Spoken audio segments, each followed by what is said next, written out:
Okay, hey, looky what we got here. Yay, it's an SBR. Okay, so we've got a shootable gun now.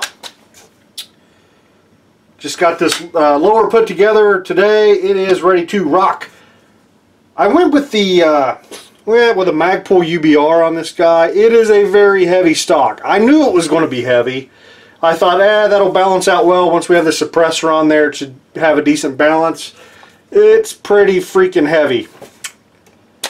This stock may end up getting pulled off and put on something else, but maybe not. I don't know. It's going to be good for the time being.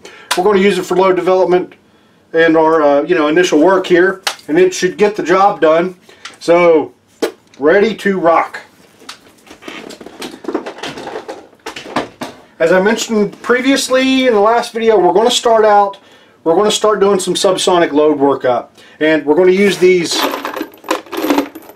200 and something grain bullets from Palmetto Projectiles. Actually, I got their sight up right in front of me. Maybe I should. 203 grains is what they call it. I think we measured one at around 204, something like that. So that's going to be our bullet of choice here for these initial tests. If you remember, we've got 7 powders we want to try, and we're going to start this first video. We're going to keep it simple. We're just going to do 2 powders. Accurate 1680 and Winchester 296. These are 2 of the very most popular powders, if not the 2, the 2 most popular.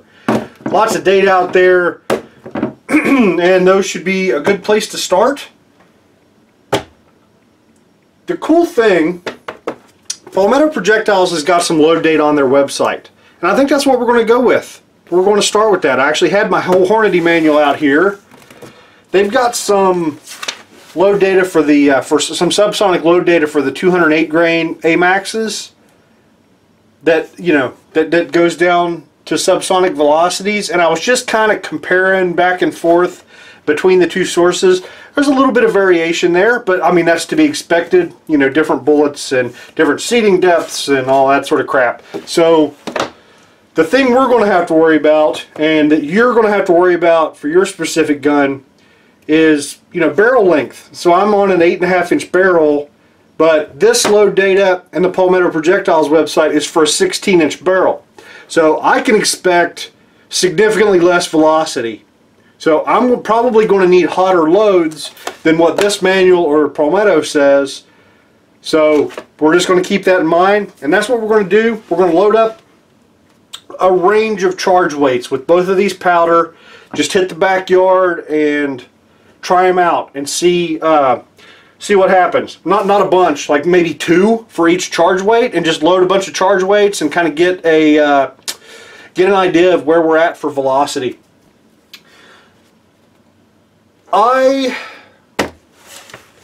Palmetto Projectiles also has some additional info, some kind of load instructions with general recommendations from their side, and why not follow it, right? They're the ones who made the bullets, might as well follow their info. And I knew I wanted to shoot these bullets, and they had mentioned that they highly suggested the Forster Ultra Micrometer seating die, which was I'm already a huge fan of these, but that was just another good reason to go ahead and buy one. I love these dies. They're very easy to adjust and very, very well made. They're a little pricey, 60 or 70 bucks, something like that, but I think it is worth it just because I suck so bad at adjusting. So they also recommend expanding the case mouth. Right, so whenever you're seating your bullet, if the case mouth doesn't let that bullet slide down in there nicely, you can end up scraping off the coating. So I don't think they use powder coat. I think this is something called high-tech coating. I don't know. It's all the same crap, some sort of polymer of one sort or another, I think. So that's what we've got here. We've got a Lee Universal case expanding die. I haven't even, this I think is the first time I've ever even opened this. I don't know how it works. I haven't had it apart, and if you guys have seen my videos enough, I like to know what the hell's going on inside. So we'll tear this guy apart here in a little bit for one, to clean it, but also to get a look at what's going on inside of there and get an idea of yeah, what it's going to do. Also got the Forster full-length sizing die. I think I'm going to use this one because a lot of the previous videos I was using the Lee and it did a great job, so let's try out the Forster for a while. This is the Lee factory crimp die for 300 Blackout, and Palmetto also mentioned that they recommend using these, so we're going to be using this guy as well. But the bullet seating die and the resizing die from the Lee kit are going to get a well-deserved day off.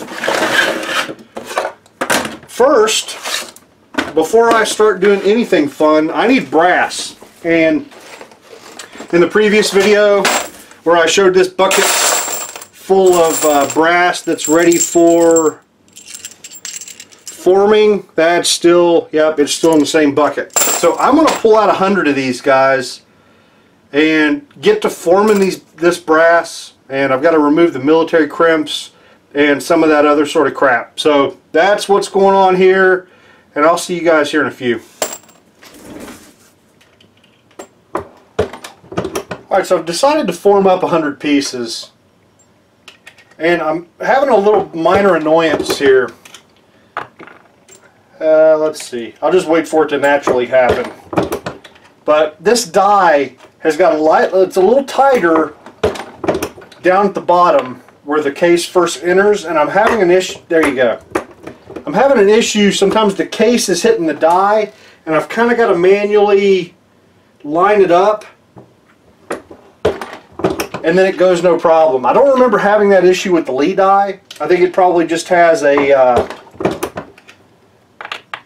I don't know, more of a bevel there where it kind of guides the case up in there, and this one's kind of supported all the way down to the shell holder, you know, tight. So okay, mute the hockey game. Alright, so this, yeah, it's just being a pain in the ass. If I was doing any more than I'm doing, I would probably just abort this and pull out the Lee die. I'm doing 100 pieces. Did I already mention that? Yeah, so I've already got 50 done here.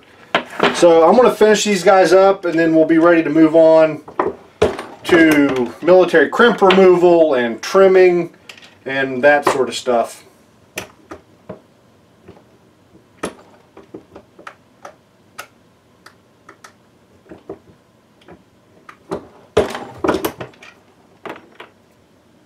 Alright, this has got me curious, so I went ahead and pulled out the resizing die. Let me grab the Lee. Alright, so let's see if I can get you this. So on the top is the Forster, and on the, can I get you a picture? There we go. You see how that Lee kind of has a, you know, a gradual bevel there? I guess that's what you'd call it. You know, and then this guy is pretty flat. It's got a pretty severe start. Yeah, it's got a pretty severe start to the inside of the die, and it was just, the cases were coming up and hitting that.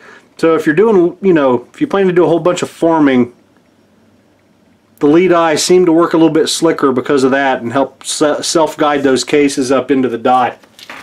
Next up is going to be trimming.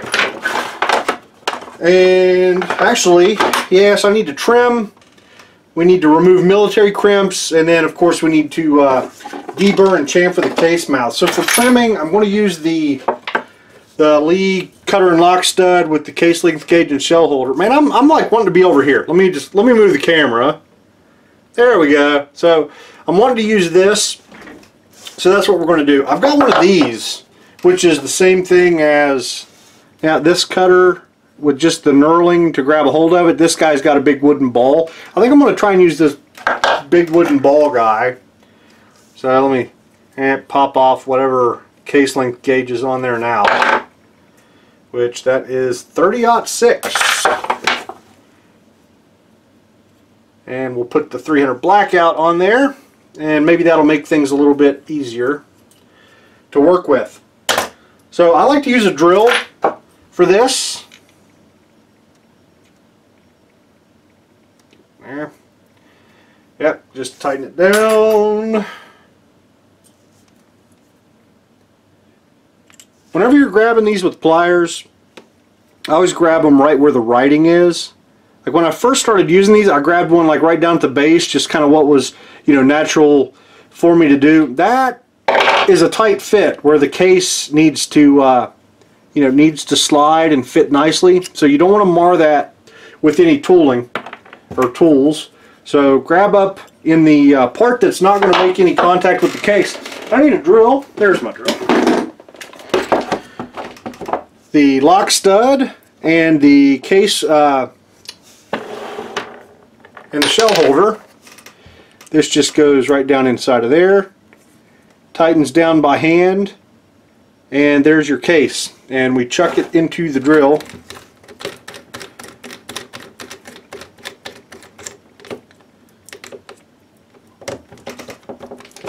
And try to get it spinning halfway straight, and that's about halfway straight. And that's pretty much it. And then you just take your case length gauge down, the little tip goes into the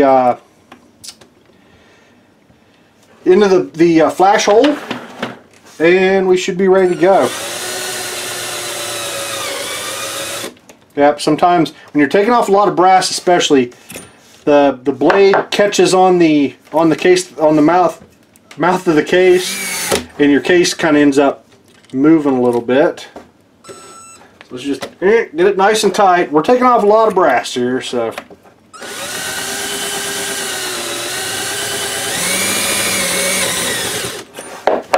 Okay.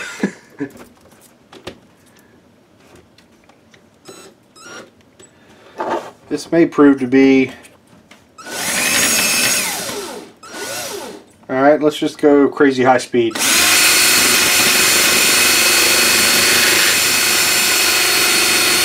Yep, I think that's the way to do it. It's just crazy high speed. And then of course we're left with, you know, huge gnarly burrs, but that's okay. Now, I'll tell you what, let's see where that's cutting. This is the first time I've used this cutter and lock stud for 300 Blackout. It's about 1.36-ish. Yeah, I'll tell you what, let me go ahead and clean up the case mouth so we get a good number.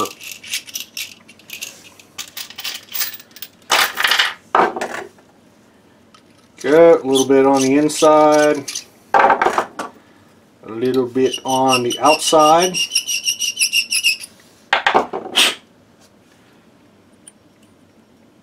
There we go. 1.360. What did the Hornady book say it was supposed to be? 1.358. So that's perfect. So our case length gauge is cutting about the right length. And let's see, how much are we cutting off? We're cutting off a lot, I think. Yeah, that's a lot of case being removed.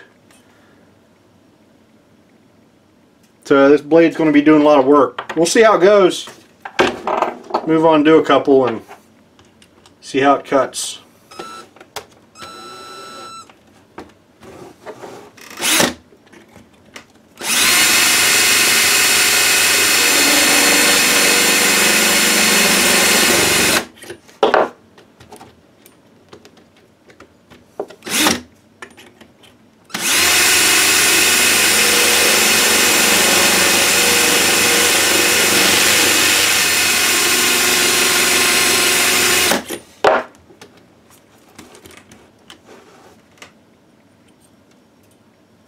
Not too bad. Let's take a measurement on this one, see if we're getting consistent numbers around that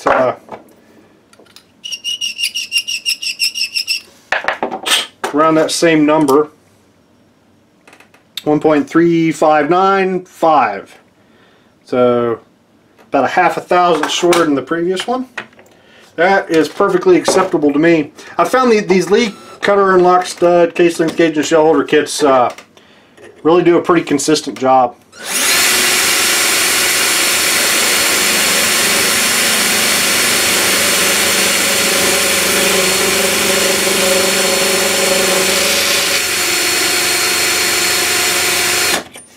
Yep, looks like for this job it's go slow and keep the drill fast, and that seems to be getting the job done. Alright, I'm going to do this 97 more times. See you guys here in a few.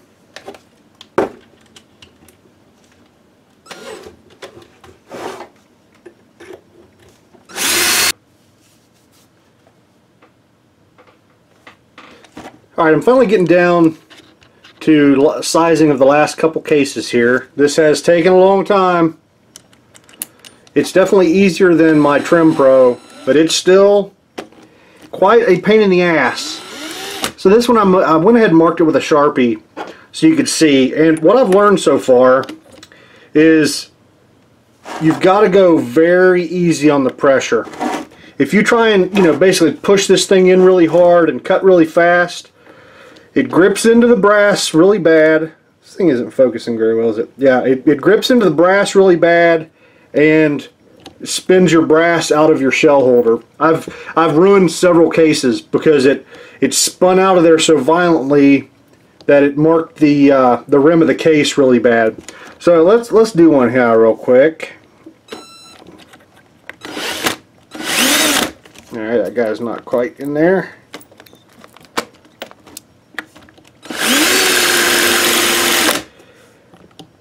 This guy seriously needs to focus. There we go, let's try that.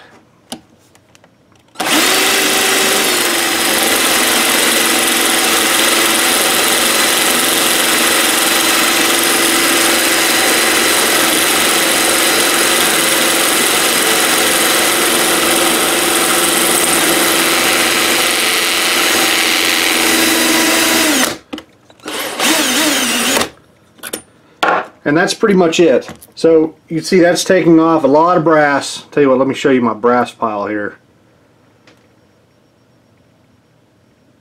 It probably doesn't come across on camera, but it's a pretty impressive amount of brass that I've taken off with these almost up to 100 cases now. And like I said, fast speed on the drill, very light pressure, and it's doing okay. You can see, I'm getting some discoloration. You get some heat, on with the friction between the brass and the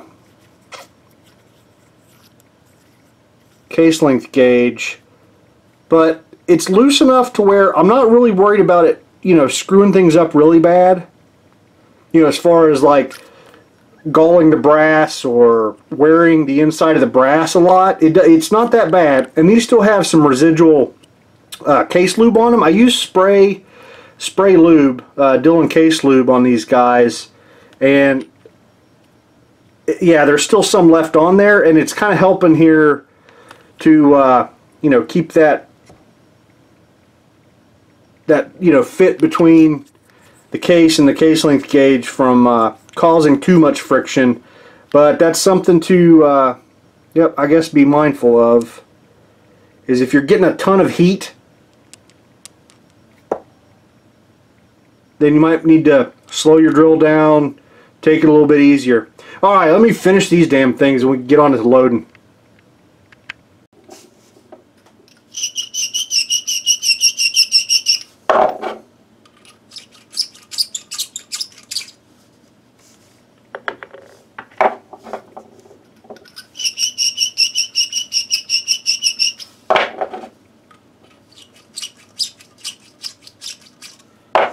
Okay, so of course this trimming would be made a whole lot easier if I had a proper jig for when I was chopping off my, chopping off the original 223 cases, and I got these to a more precise length. But I don't have one. I don't have a nice saw. That's probably what I need to do long term, is just get a better cutting method to where, this final trim isn't quite so huge. The next thing, I think I already mentioned to you, a lot of these still have military crimps. I'll tell you what, let me see if this one still has it. I think it does. These are always hard to get on camera, but it's got that little ring around the primer. that crimped in that original factory primer. What I like to use for this, a lot of methods, wagers and all that sort of crap, is the RCBS military crimp remover. It's this little blade type job that all it does is go up and chop off that little bit. That one's already removed. Let's see if I can find one that's...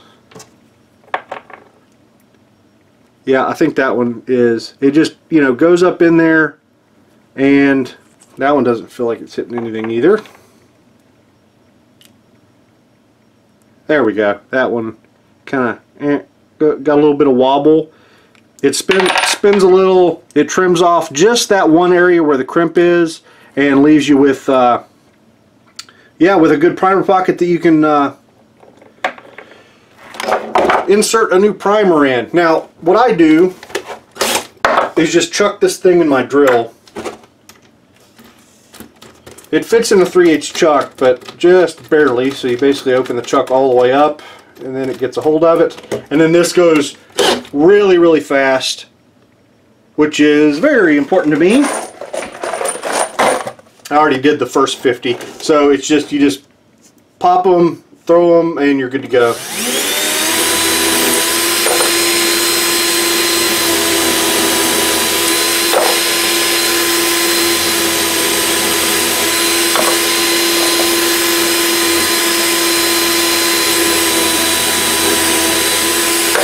This part can really chew up your fingers, because, you know, I like to really get a decent little push on there. You know, I guess I can do one over here.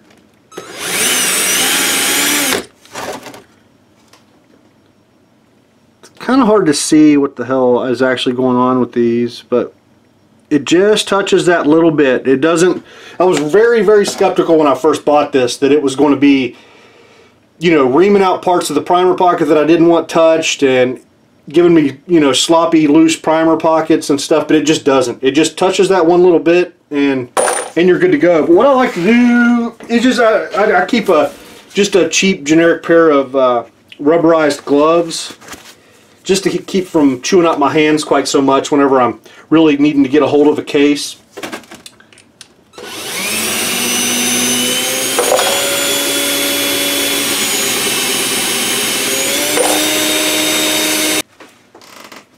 Alright, finally done. We can move on. Got our 100 pieces, fully sized, ready to rock, trimmed up, and primer pocket, primer crimps removed. I'm going to throw these back into my wet tumbler, just for a quick wash, to get the lube off of them, to get the brass shavings off of them, and then we'll be ready. Alright, so our brass is in the tumbler. I figured we'd take this couple minutes to tear apart this universal case expanding die. Flare any case from 22 to 45.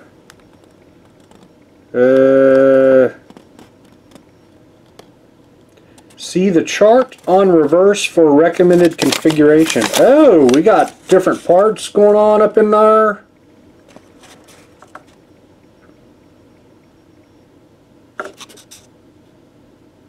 Interesting. Yeah, let's see if we can see what they're talking about. Yeah.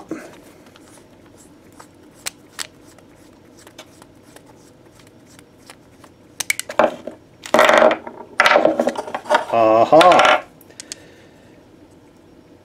Looks like a large and a small is what the L and the S. Case length in inches, caliber and case length in inches. Seems to be, we are, of course, 30 caliber. What's our case length? 1.368. So that's at about 1.5, maybe. We're below, you know, we're below 1.5 a little bit. So it looks like L/S is going to be our configuration. So we want the small one with the large one on top. So that's how that will go in. So that's going to be our guy right there.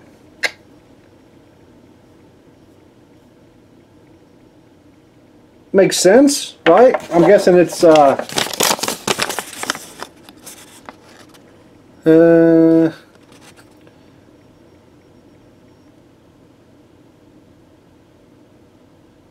the adjusting screw until the threads are below the top of the die body. So, yeah, so that just means put that in there. Guessing we screw it down until it touches.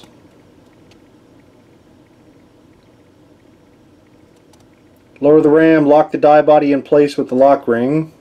Turn the adjusting screw in half turn, raise the ram, checking the amount of flare, turn the adjusting screw to increase flare, back it out to reduce. Okay, so yeah, you just screw it down until it touches and then adjust as necessary. Interesting. Not much going on in there, I'm guessing. Nope, just a ridge to stop that from falling out, I guess. Yep, and you can't see down in that. Alright, I'm going to wipe these off with some alcohol. And that'll be all there is to it. Alright, so the brass has moved from the hot tub to the tanning bed. So it should be dry and ready to use here in about 30-ish minutes, maybe? I don't know. Putting this guy back together, I don't think their recommended setting is going to work for me. So this, it was the little one down, obviously, because that's the, I'll tell you what, I could show you. Pulled out a case, yeah. That's about how far up a sized case is going to go. So there's definitely plenty of room on this guy to do, you know, the expanding with it. So this is definitely the head we want, but now getting the correct depth is going to be more complicated than I assumed. So what the instruction said was to have, of course, that first one in nose down, and then this guy in on top of it nose down. And let's see, and then this guy goes in, and that's as far as it goes down. It is now bottomed out. The threads are just at the top of the die, and so any adjustment up is basically that little bit. Those couple of threads worth of adjustment is all we would get. So here it is all the way down. Like right there is the guy. That is way close to the end of the die. So if I take, you know, so the instructions said to, I think they did. Let me double check it here.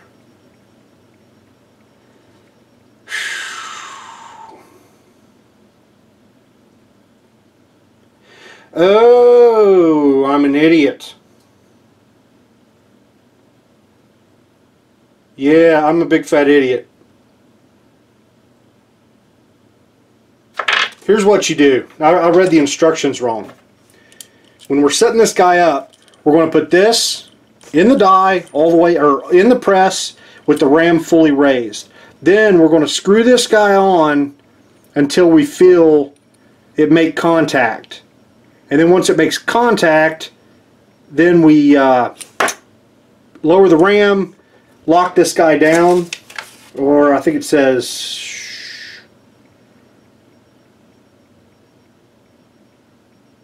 yep. Yeah, exactly. I still don't like the fact that we're so close to the end of the threads and won't have a whole lot of adjustment. It's probably as much as we need, but if I pop this guy, instead of going like this, if I flip this guy to where this one's up, it goes down into this a little bit, and that should put us in a better position, I think. We'll play around with it here, but there, come on, get in there. So now let me screw this down until it bottoms out. Yeah, there we go. Now that gives us a bunch of adjustment. Like there, that many turns to where you start seeing threads. So what I'll probably do is, see, take it all the way down, and then I'll back this out like, there's 2 turns. The threads are still well below the top of the die, and that should give a bunch of adjustment. So now, and you know, it still should be plenty short enough to where, you know, the shell holder doesn't have to come anywhere close to touching the die. So that should give us a good amount of adjustability. Hopefully this makes sense. This is a little bit confusing. That's okay. All right, let's get some freaking brass and get to work. Just popping out the dies, getting them ready, you know, getting them in the press. And one thing I wanted to show, I think we've covered the flaring die sufficiently enough. Where'd the cap go? There it is. Found it. Found it. Okay. So let's see. The Lee Factory crimp die that we're going to use, I've shown this on several videos, but maybe you haven't seen it if you're only seeing 300 Blackout. These guys have 4 segments, and depending on how far, and then in that part kind of floats a little bit, and depending on how hard this gets pushed up, those 4 segments squeeze together, and that's your crimp. Is the tip of those guys squeezing together and crimping. Now, as you adjust it, you're basically, I always watch those little gaps when I'm adjusting the die, and that's how I get it back to where I want it, or, you know, kind of monitor how much crimp I'm doing, is by watching how much of those gaps disappears. And, you know, if it completely disappears and all 4 of those pieces are touching, that's pretty much maximum crimp. Almost never go that far. So yeah, just kind of wanted to give you that view before we get to adjusting. There they are, ready to go. Okay, so we're going to start out. First thing, we need to play with this expanding die and try and get a feel for the settings we're going to need moving forward. So I think let's sacrifice some cases and do some playing around. First thing I want to do is, let's see, as the instructions said, we put a case in the shell holder, we raise the ram, and then we lower the die until we feel it touch.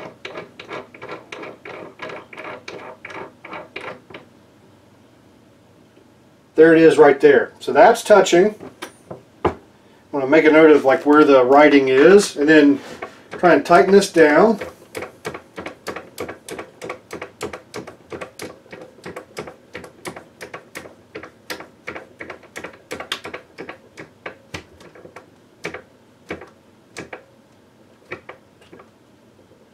Yep.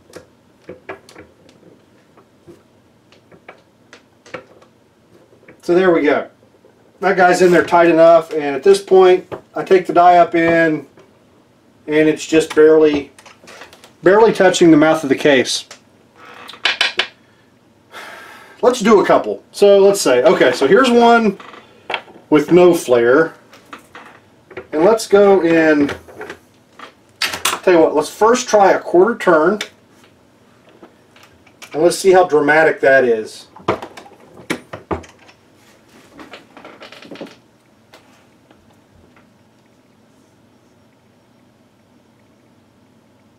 I don't really see much there. First of all, another thing I should mention, these bullets are, I think they're 310. Throw some calipers on there at 309.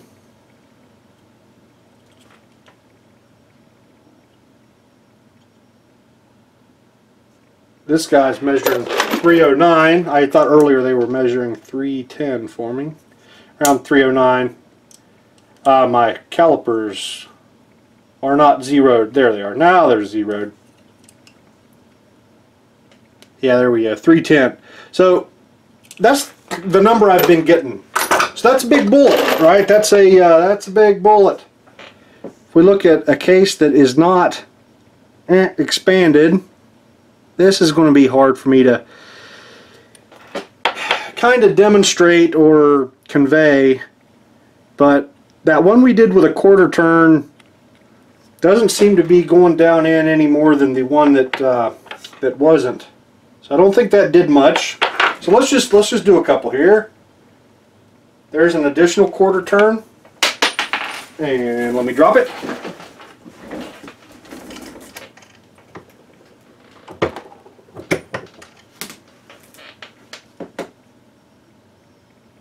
Still nothing like crazy dramatic. Okay, an additional quarter turn.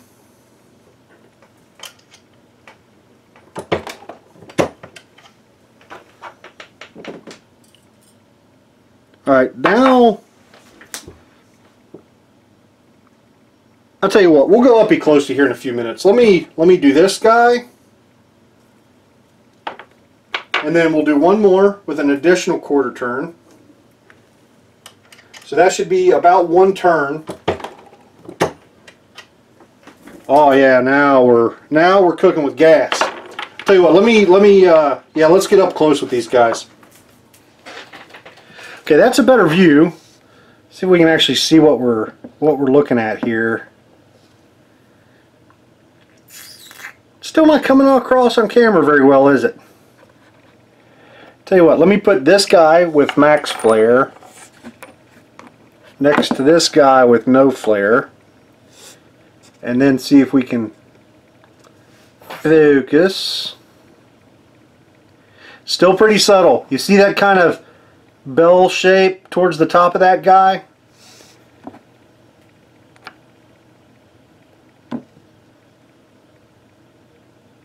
Bullet in that guy. And a bullet in that guy. If I can get the right angle, maybe we'd actually be able to see, but trust me, it's there. There's a nice little flare on that right hand guy. So I'll tell you what, let's go ahead and seat some bullets in all 5 of these guys and see what sort of result we end up getting. Okay, so our Forster bullet seating die, we screw it down until the spring compresses. Yep, spring compressing, and then it bottoms out. And then it tells you to take it up at least one turn. So there's a turn. And we lock that guy down. Now, we back the adjustment out.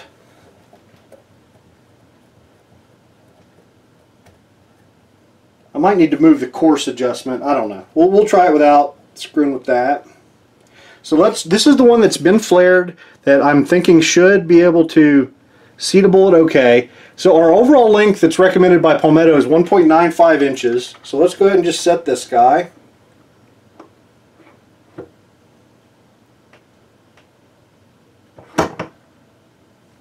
Okay, that got it started. Yep, still plenty long. I'm going to go ahead and go the rest of the way.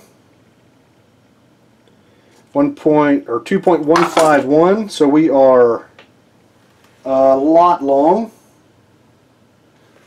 Let's see, what are we? We're 200 thousandths long. So that is like, let's see, 25, 50, 75, 100, I'm losing count. There's about a lot. Let's see what that gets us.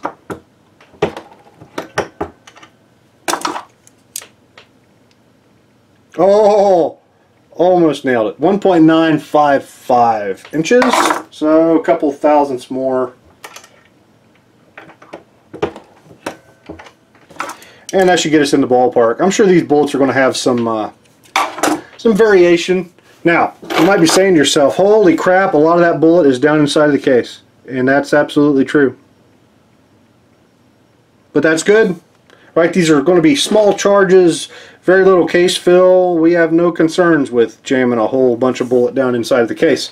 So that's a good thing. So let's seat these other 4. Now this guy went down in there just fine. I didn't see any plastic getting pushed up or any issues to speak of. So let's go ahead and move on to, let's see, let me make sure I got these straight. As far as which one's which, I might need to.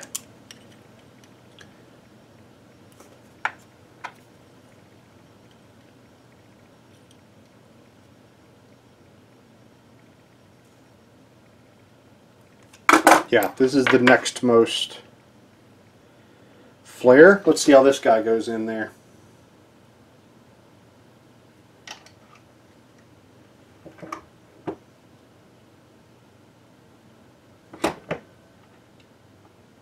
Starting a little more difficult, and there it went. Okay, keep going.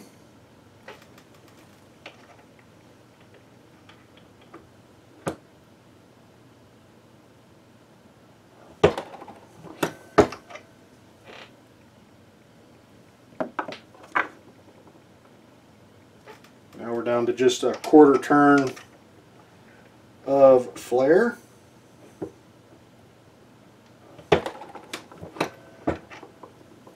Still don't seem to be pushing up any plastic, you know, visually speaking.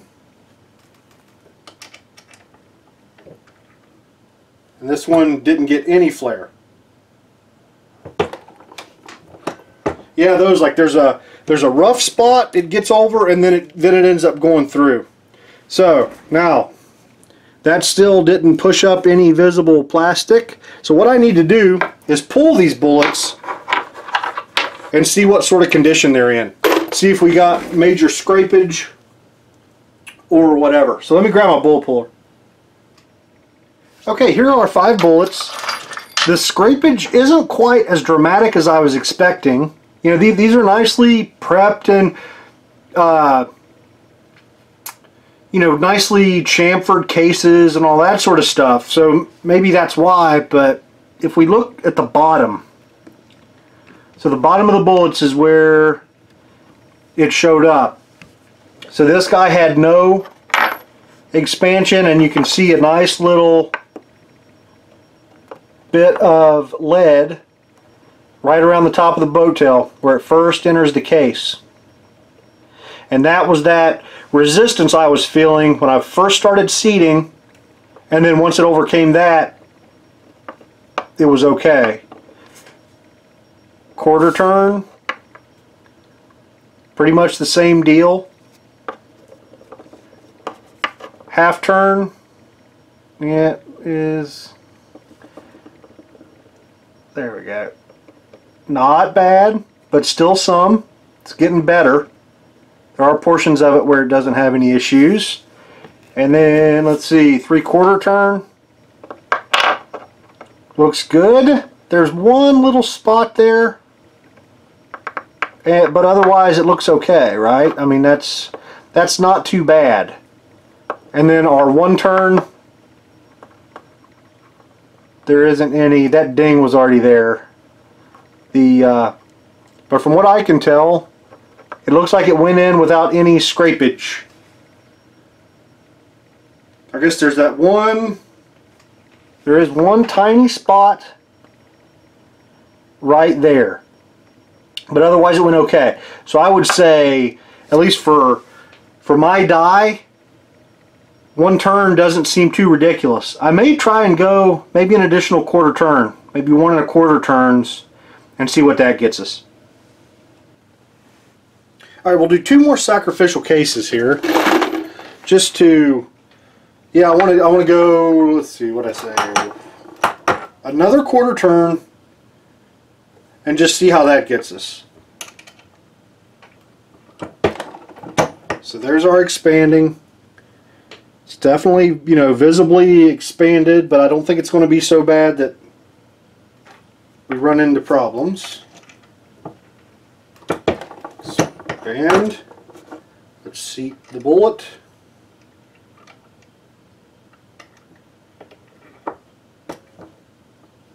Yeah. Yeah, the bullet got stuck up in there. There it is.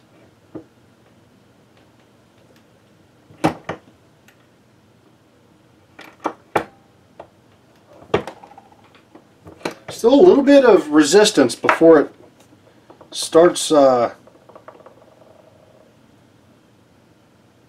its process down into the case.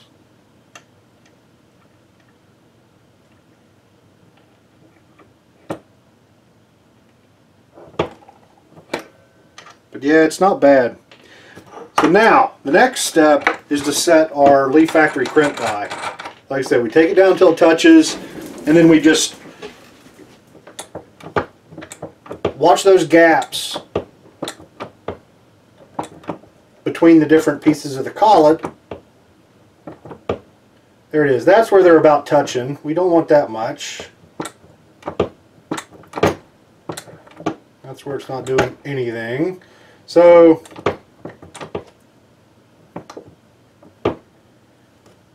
alright, they're not touching, but they're giving a little squeeze.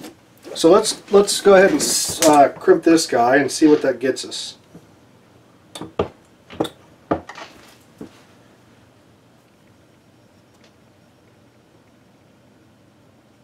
The brass doesn't seem to be, you know, pinched into the bullet too much or anything like that. That actually looks okay. So there's before crimp and after crimp. Our main thing is to close that gap back up from the flaring.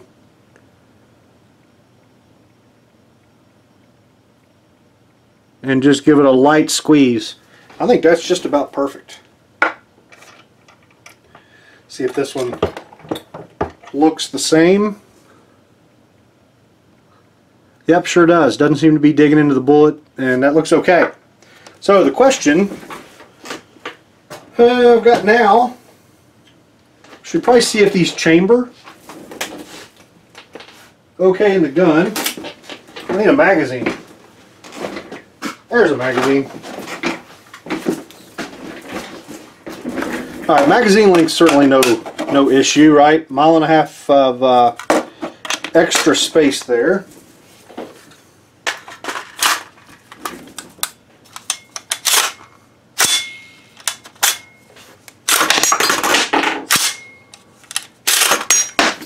Alright. In and out, nice and violent. Let's see if they survived the trip okay. They did.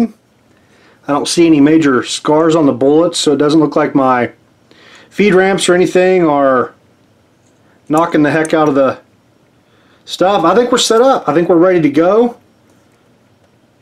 And I think that's going to be it. Alright, let's get to it. I'm going to start out with Winchester 296. And I think we'll do 15 loads. 5 different charge weights, 3 shots of each charge weight. The Palmetto website and the Hornady book with the AMAX data are pretty far off on this one. Palmetto says 9.4 grains, and the Hornady manual was down like 8 grains. So pretty big spread here. So with these, we're going to start high and work our way down. So I think the top charge I'm going to try first is 9.5 grains, and then we're going to go down in 3/10 increments. So 9.5, 9.2, 8.9, 8.6, and 8.3. So let me get my scale tested here. And let's try a 10 grain check weight. 10.00. Perfect. I'm just gonna use the scoop that came with the Lee dies, which is probably way too big for these, but we got 9.5 grains is first.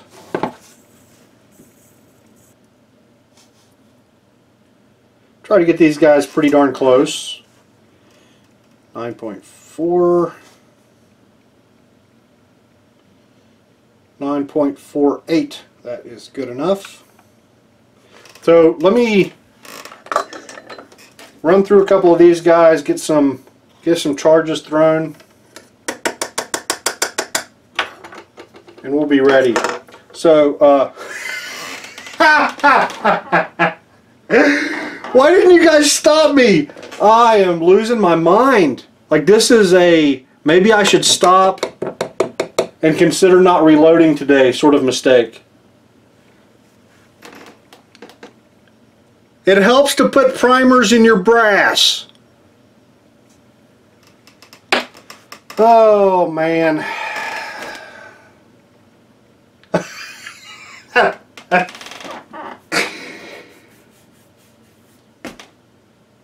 I'm gonna blow my face off one day for some stupid crap like that.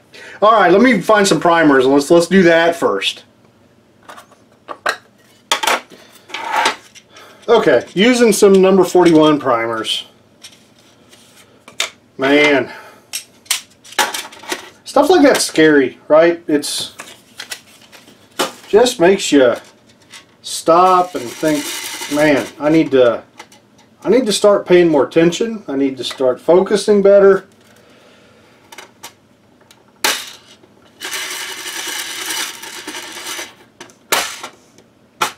All right. That should help.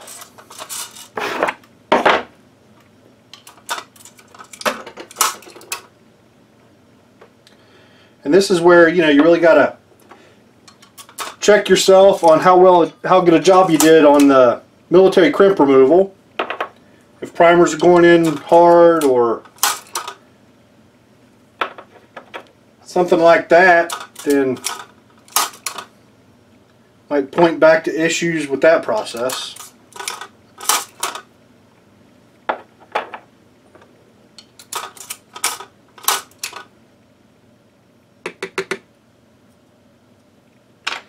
Yeah, it's not that often that I make a mistake so stupid that I have to contemplate editing it out. I wouldn't do that though. I'll let you guys laugh at me. Alright, now let's try this again with primers in. I don't know if we can even see where the powder is, but it's way down in there, right? Not a whole lot of case fill. Maybe about up to there-ish. So we are ready to seat these first three.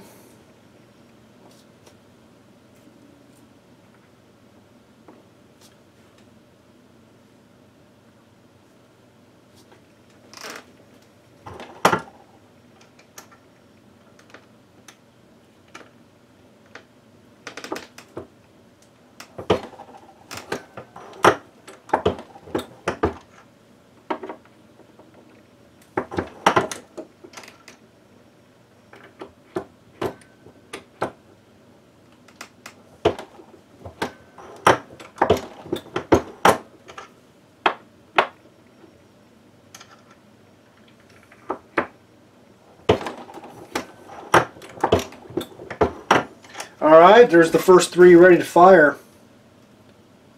It looks like the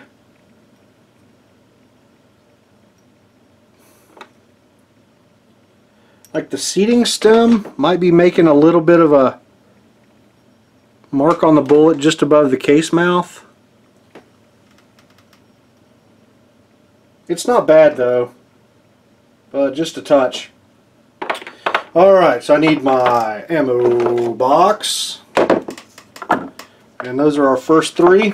So I'm going to run through these other 12. Get them ready to go. Next charge is 9.2 grains. I'm going to get these ready to go, and then we'll be ready to hit the range, see what happens.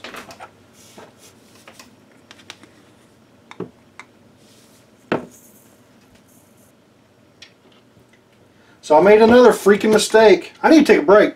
After I see these three bullets, I'm going to take a break. I'm losing my marbles. That last three, I'm pretty sure I forgot to flare them. I'm going to go ahead and flare all of my pieces of brass here. Because I thought when I seated them that they went in a little bit stiff. And I was just about to seat the bullets in this next group and realized I haven't flared these. What the hell is my problem? So I think that's what happened. So I'm going to get the rest of these flared, get these three bullets seated in these, And yeah, stand the hell up. Go get something to eat. Something, because missing steps like that is not cool, man. Especially like these light charges, it would be very easy to double charge a case or something like that. Yep, nice visual inspection. They're definitely in there. Maybe as I'm editing the video, I'll see that I didn't forget to flare them. Maybe I didn't. I don't know, but just kind of freaking me out, man.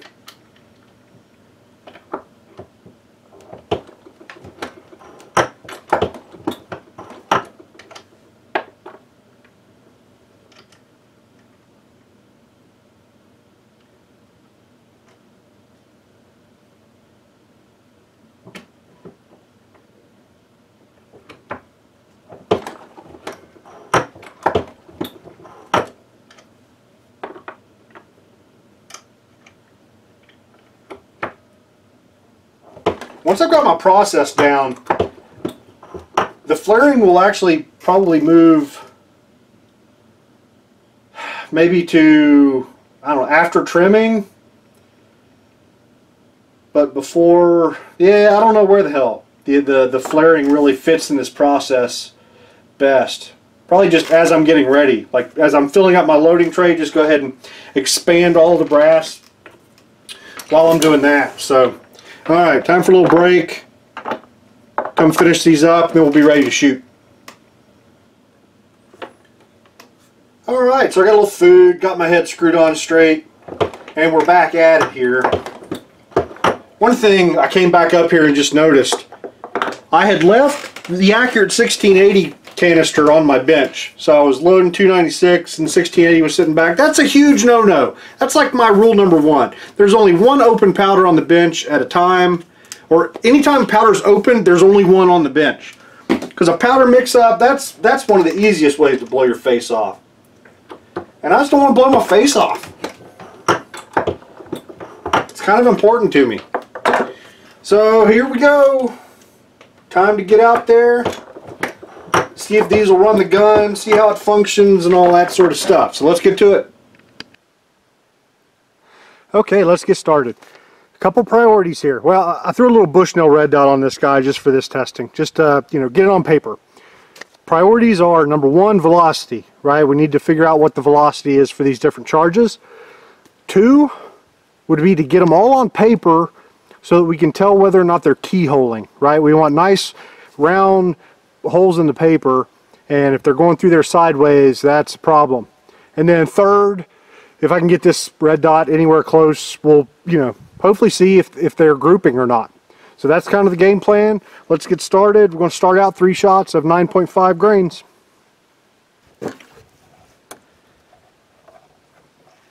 Alright, let's start with the center dot.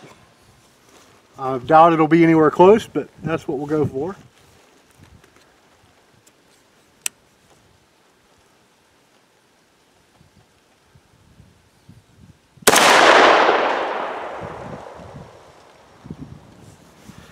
Yeah, just a little low into the left. Looks like the gun cycled. That's a huge deal. Let's make sure we've got, yeah, the next round is in the chamber. And our velocity was 1152. So good, we're hot. That means hopefully in these 5 charge weights we should find our window.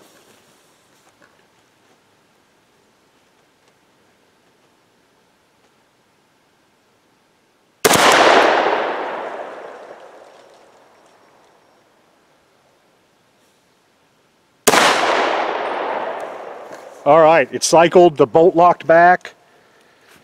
Brass ejection was nice and healthy. All 3 pieces are in a nice little pile over there. Alright, next up's 9.2 grains. So that 9.5, you know, that's our minimum velocity was 1109 and maximum was 1152. Standard deviation of 21.6. 3 shots isn't really enough to get a good number, but that's already quite a bit of spread. Yep, so let's move on to this next one. and see what 9.2 gets us. We'll go for the top center dot this time, or top left in your screen.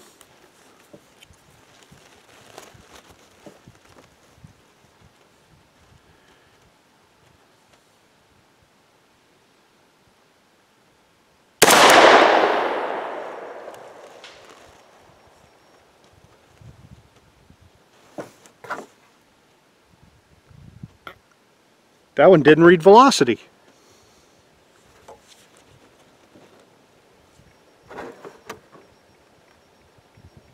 That is very rare.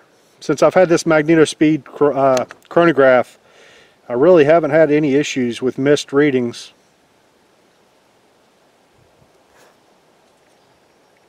Huh. Alright, let's try it again.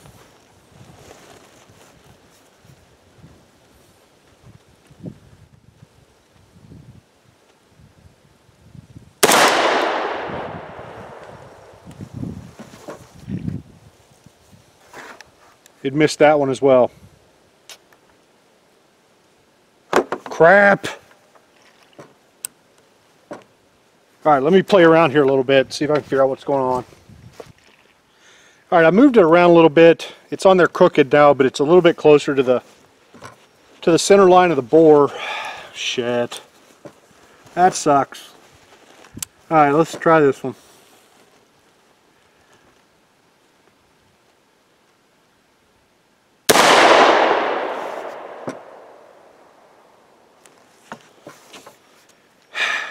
Nope, didn't get that guy either. Okay, I changed the sensitivity setting, made it a little bit more sensitive. Let's see what that does.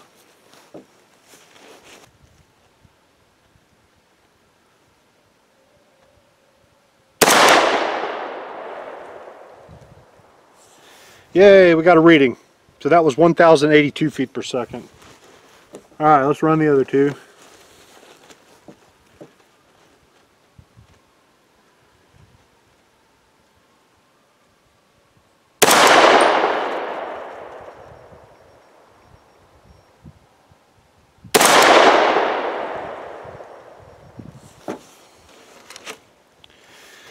Alright, it missed one of those, but we got a 1082 and a 1032. So that put our average right at 1057. And that did not lock the bolt back. Interesting.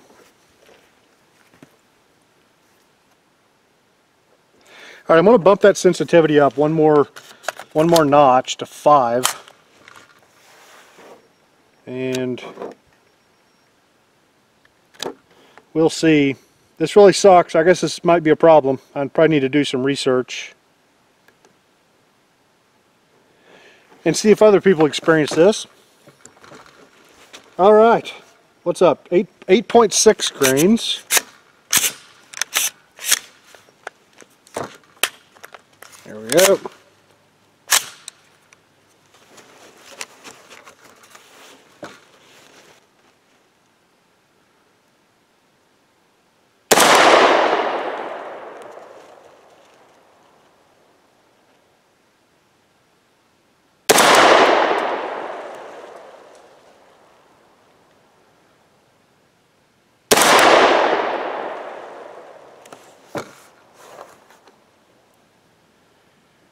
I only got one of them.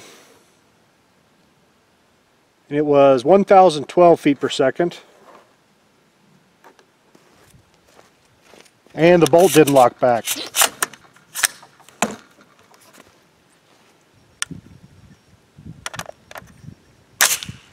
Okay, 8.3 grains. We're going to shoot that bottom left dot.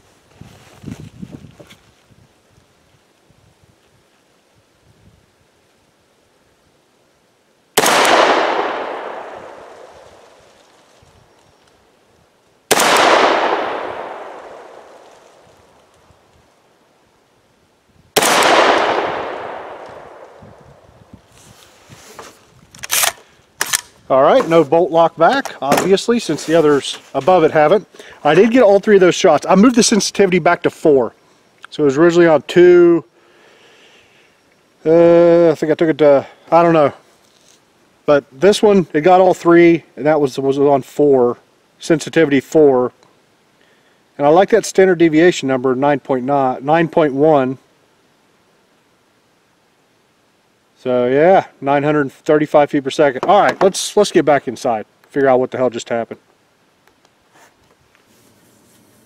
So I think this is where we're going to end this video. For one, it's getting entirely too long. For another, I need to do some research and find out on my chronograph what other people, you know, if other people have problems getting it to read these sort of bullets.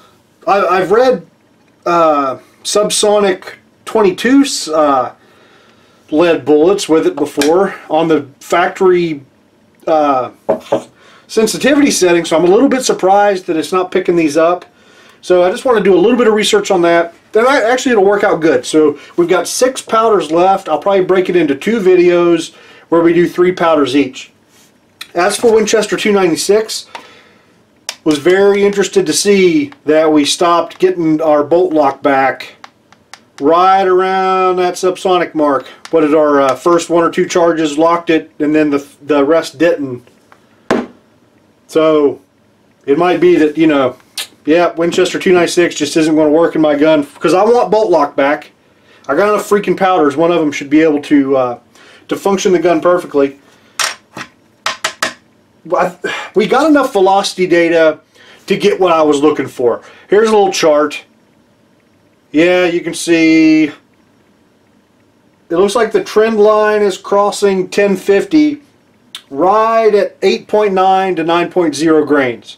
So that's good enough. Like that was the point of this, was to, you know, just get a ballpark, or better than a ballpark, you know, a really good idea of about where 1050 was with each of these powders, and I think we've accomplished that. Maybe not quite as perfectly as we'd like, but enough. And the other most important thing, right, you remember, no keyholes. All of these bullet holes look outstanding, nice and round. It looks like these guys are flying pretty well. So that's a big deal. That's a really big deal. And the accuracy wasn't bad, right? It was holding little groups there. It was only 20-25 yards, but it was holding groups, and that is good enough for the time being. So, yep, we're going to wrap this guy up, and, yep, be back next time to do 3 more powders. So, I'll see you then.